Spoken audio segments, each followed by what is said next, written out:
June 28th, 2018 is a date that I will never forget. It's the day that a gunman shot his way into our newspaper and killed 5 of my Capital Gazette family members. I was also almost killed. A shotgun blast just barely missing the back of my head as I ran for the door. Lives were lost that day, and many lives were changed forever, including my own. I wanted to make some kind of video or something to talk about it. That day was like any other day. I went and I photographed the job around noon in Glen Burnie, and then came back to the office and I started editing my pictures.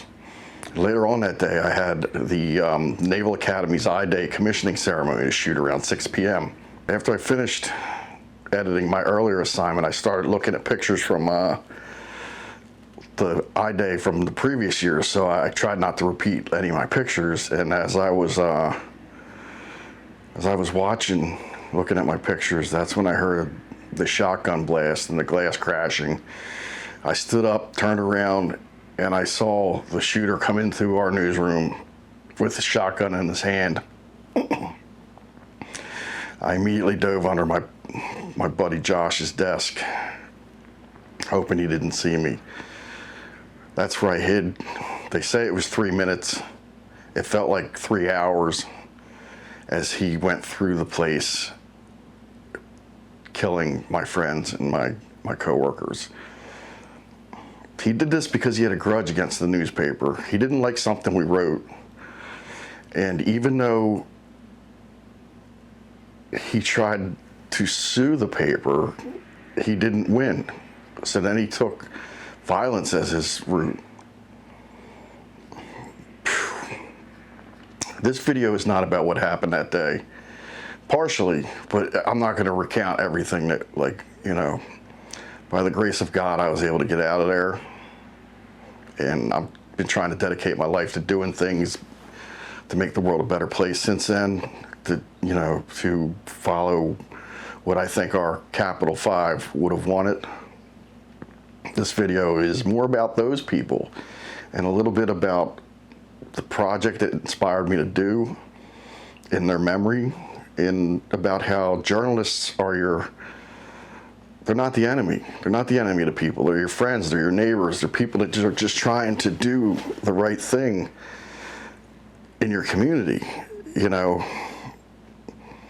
I don't think a week goes by that someone doesn't talk to me about Wendi Winters. And, oh, that's funny. You can see I'm not wearing any shoes. Okay, behind the scenes, I wasn't going to raise my leg. I don't think a week goes by that someone doesn't bring up Wendy's name or say that they knew her or that she wrote about them or she gave blood at their church or she was a remarkable woman.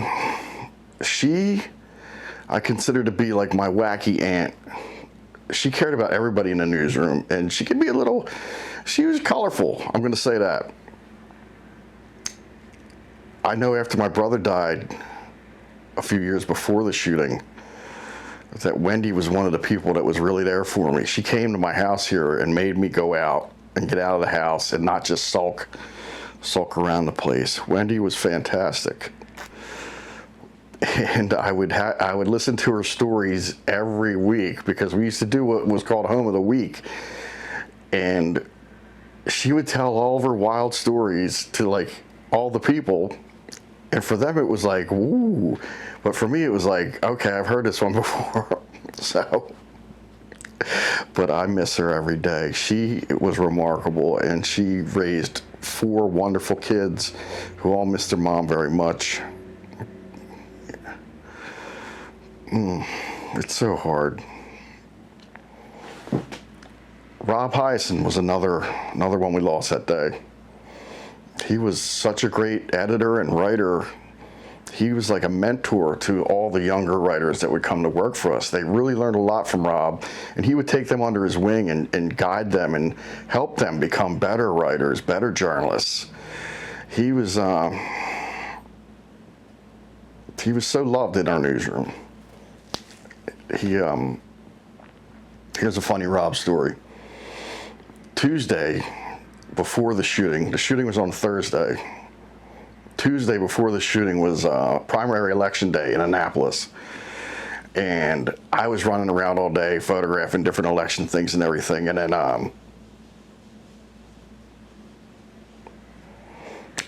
my phone starts ringing, and I see Rob's name come up.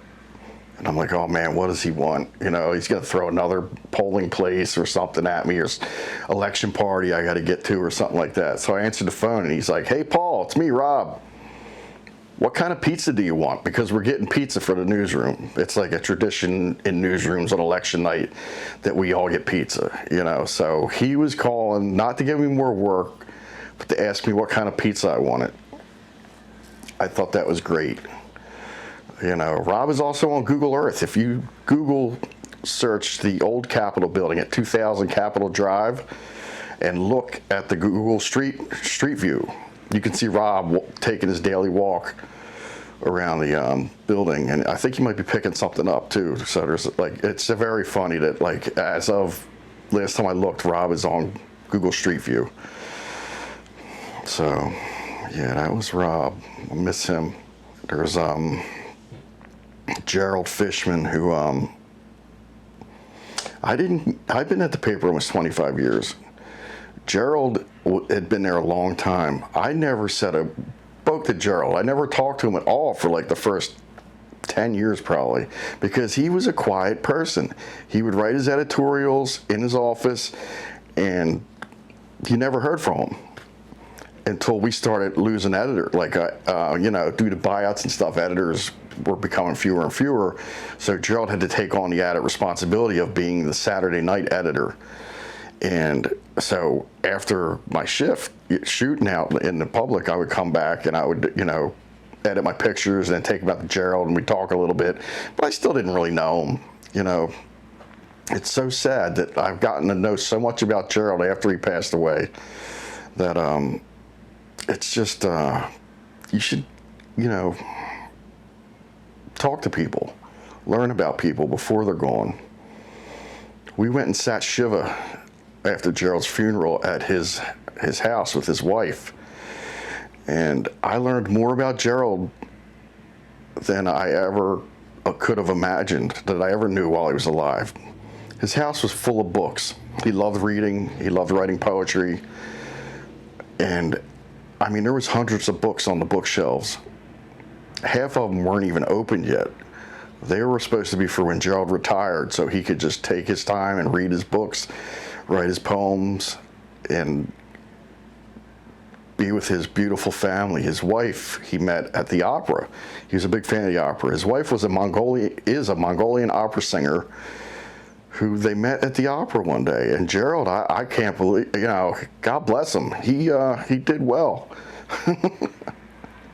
Because she's a fantastic woman, and he became like a father to her daughter, and it was just heartbreaking. John McNamara, he was another good person. He's a sports writer at the paper for the longest time until staff started shrinking, and then he got taken off the sports beat and put onto covering a community.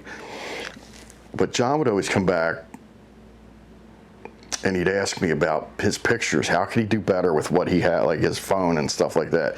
And we would talk about pictures, and we would talk about, you know, in the old days at the Capitol Drive building, photo had its own section away from everybody. So we had our own air conditioning. We could play the music as loud as we wanted to back there, and it was great. So all the reporters used to come hide back there. And John was, you know, he was back there too with us, hanging out. So one night I'm editing, and I'm playing some Springsteen, and I got the air on, and I'm cranking up the tunes, and we start talking Springsteen, and he just in Springsteen's song Jungle Land, he tells me his favorite lyric of Springsteen of all time is the barefoot girl sitting on the hood of a Dodge, drinking warm beer in the summer rain. And I'll never forget that about John. John was the nicest guy that, like, I just couldn't believe, you know. I'm so happy that I got to know him and all the sports guys, and whenever I hear Springsteen, I think of John now, you know. Rebecca Smith was a receptionist, and she worked in ad sale, like with the advertising people a lot. She was only, I believe, 32 years old and hadn't been with us very long. She'd only been there about 6 months. So I didn't really get a chance to know Rebecca too well, but in the time that I did know her, I know that she was great. She was always, always trying to make people laugh and stuff like that.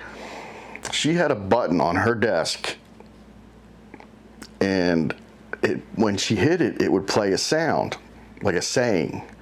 So I come walking in one day from the jobs, and I'm walking past her. She hits the button, and it says, "Hey, fat ass." And I start laughing. I'm like, "What did that say?" I said, "Did that thing just say, hey, fat ass' to me?" And she starts laughing, and she's like, "Oh my God, no. It said, hey, badass." And I'm always going to remember that about Rebecca. And she had some tough, she had some problems medically that would keep her, she was in pain a lot, and she just didn't let it show really, but she was always advocating. I believe it was endometriosis. And from what I hear, it's very painful for women, and she was always an advocate for, the fight against that. So, I'll miss her. Which brings up my project, Journalists Matter, Faces of the Capital Gazette.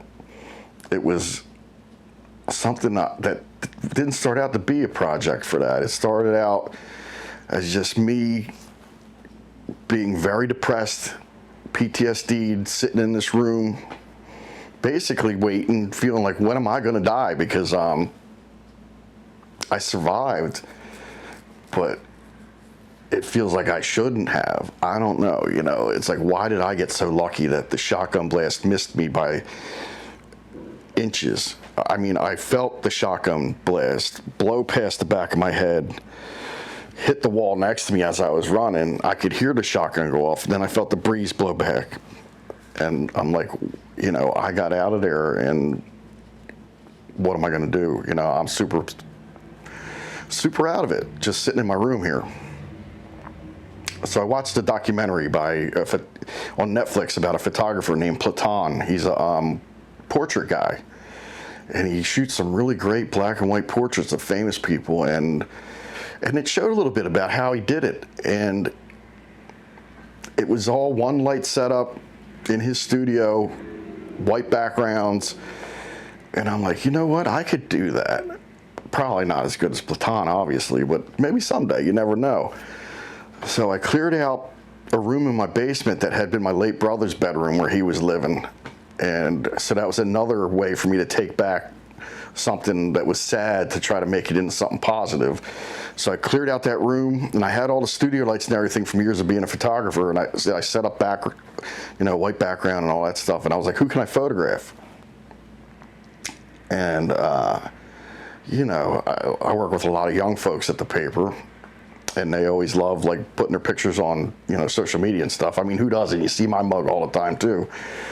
But I was like, you know what? I'm going to ask some of the writers at work. So I asked Celine Sanfelice first, and she said yeah, and she came over here, and we did some pictures, and her picture became one of the spokespieces of the entire project. I had her. I said, you know what I want to do, Celine? I want you in one hand to hold this notebook, and in the other hand hold a pen. Hold them out like this, because the pen is mightier than the sword, and the notebook is your shield, and the pen is your sword. It's mightier than the sword. And we shot a few like that, and it was fantastic in my mind. So that's how it got started. I slowly started getting other reporters to come in and making pictures. And every time I would get one to come in, we'd spend about an hour and a half downstairs in my makeshift photo studio, and they were mini. I thought of them as mini therapy sessions. We would talk about things. They would always start off light and easy. Yeah, how you doing? What's new? Blah blah blah. Shoot a few pictures. Talk a little more, and then as the time went on, once everybody started relaxing, then we start talking more about what you know, how are you feeling? What were you feeling that day? And as a survivor myself, I didn't feel like I was taking something from them that, like, they were giving me a gift of their time and of their stories and stuff. But because I was there, I was part of it. So I think they felt they could talk to me a bit more. And, yeah. I just want to make sure this thing's, I hope so. Wouldn't that be funny if I rolled all this time and it wasn't recording? That would be a bummer. But anyway, as we did these shoots, towards the end of the shoot, we'd be in tears, and sometimes we come up here and listen to some music or something like that, or relax. I mean, as I was photographing the reporters, I was like, I need to do something for the people we lost. We need to get them represented in this. So I reached out to Summerlee Geimer, who was Wendi Winters' daughter. And Summerlee I think she just turned 21 or something like that. I met Summerlee when she was 5 with her mom. Wendi was just a freelancer at that point, and I saw Summerlee trying hats in the Belfry. She was 5, and I was like, look at this cute little girl trying on hats. I didn't know Wendi from anybody, So I went in there, and I introduced myself, and Wendi was like, oh, I'm Wendi Winters. I freelance for the paper, and I'm like, oh, great. And that's how I met Summerlee. So Summerlee I've known the longest. So I asked her, and she said yes, and she came in, and she sat for me. And we made some great pictures. And eventually, I put a few online, and people would just be raving about them and being like, you should do a project. So then I was like, okay, this is a project. So I started getting as many people as I could get to come in here. I was blessed to be able to get all 4 of Wendi's kids to come in, and Wendi used to tell these wild stories about when she was like a model in New York City and stuff like that, and all these famous people that she knew, and it's like, okay, Wendi, yep, that's awesome. But then the kids brought in the portfolios and the proof and pictures of her with all these famous people, and I'm like, oh my God, she was telling the truth. So it was amazing, and then we would all, like with the kids, that we all tried to have something representative of Wendi, so one would wear something of Wendi's clothes, they all would hold a picture of Wendi, So that was great. And I got Andrea Shambly to come in, who is the widow of John McNamara, and she's become a real gun safety advocate. And she's on the Howard County Board of Education now, so she's running for office and stuff like that. And she's a fighter, so we did some shots where she's like got the, she's tough shots, and we also did some poignant ones, like where she's got John's press pass on and his wedding ring, and it was just, it's heartbreaking. And then when I photographed Maria Hiaasen, Rob's widow, I have her holding a picture where her and Rob were like hugging on a beach, and now she's just looking at it. It's so sad. It was one of their happiest moments, and now she's in one of her saddest moments. And it was, it broke my heart. So then after Marie and I, finished our photo shoot, we came up here, and I got a lot of vinyl records, and I started spinning 80s music like that she loved. Like we had some Elvis Costello going. I played, Rob was a big James Taylor fan. So we did a little Fire and Rain, a little, and it was something special. I had Gerald's wife and daughter come in, and they sat for me, and it was, oh my goodness. The daughter's picture, it was his stepdaughter, but she loved him like his father, like her father. I mean, she had the picture she were holding were in a frame, and it said Dad in it, and it was Gerald and the family and stuff like that. And again, heartbreaking. Rebecca's sister, Cindy, I couldn't get somebody from Rebecca's family originally when I first did the project, and pretty much when I had my first show, I didn't have Cindy or somebody from Rebecca's family, and I felt terrible about it. And then COVID hit. So that was that until COVID eased up. So a couple years later, I got Cindy to come in. She came all the way up from Virginia, and I even printed out the picture that Cindy was holding, because it was a photograph that was special to them. And there wasn't a lot of pictures, but I had to grab it from the internet and print it out so she could have it. And I think she felt really great about being able to be part of it. It helped her a little bit. She misses her sister really bad. Everybody misses their people. And I do want to talk about my friend Pat Ferguson, who passed away at the end of 2024. He was one of the journalists that covered this tragic story, along with Josh McNamara and Chase, yeah. They were outside. They came and showed up to tell the story of their friends and work family being murdered, while we were dealing with it inside. And Pat was a trooper, man. Pat was always there for me, no matter what. He was like a brother, man. And when we did his photograph for the project, he had a hat that his wife, Becky, got him, and it said, "Not the enemy." And that became a big part of the photographs that we took of Pat. And it's another one of the representative images from my project, because this project meant a lot to me. It helped me heal somewhat. And then it became something even bigger than I thought it would be when I started fundraising and was able to produce a wonderful physical photo exhibit that we had at Art Farm in 2019, I believe it was.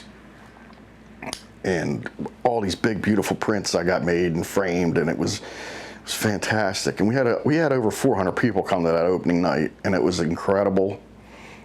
And it's something I'll never forget. And it's probably the most important work I've done in my life to this point, because those people were special to me. And now that we got the 7th anniversary coming up, it just seems like it's slowly fading away out of a lot of people's minds. We're not even, I don't think there's even anything big planned. We're having a breakfast, I think, with some people at a restaurant in Annapolis. All the years past, we've done something like they built that wonderful memorial for journalism and the First Amendment and our 5 people down at on Compromise Street, which is incredible. The caucus of African Americans got that spearheaded, and I'm forever grateful to them for that. I wanted to do this video. I hope, this means something. And remember, journalists are our people. They're your daughters, they're your sons, they're your neighbors, they're your brothers and sisters. Most of us are just working in our communities to try to make them better and to tell the stories of our people, to make the world a little bit closer, hopefully. If you know about your neighbors, maybe you'll treat them a little better. Maybe you'll be more empathetic to them, instead of just not worrying about other people other than yourself. So we're not the enemy, because journalists matter. Journalism matters, but there is no journalism without journalists. We need to be supported. We need to be taken care of. We don't get it right all the time, but we try our best to. And we love we love the communities that we live in. I've been here almost 25 years. This is my home, and I love telling your stories. So subscribe to local newspapers. I love you guys. Be kind. See you later.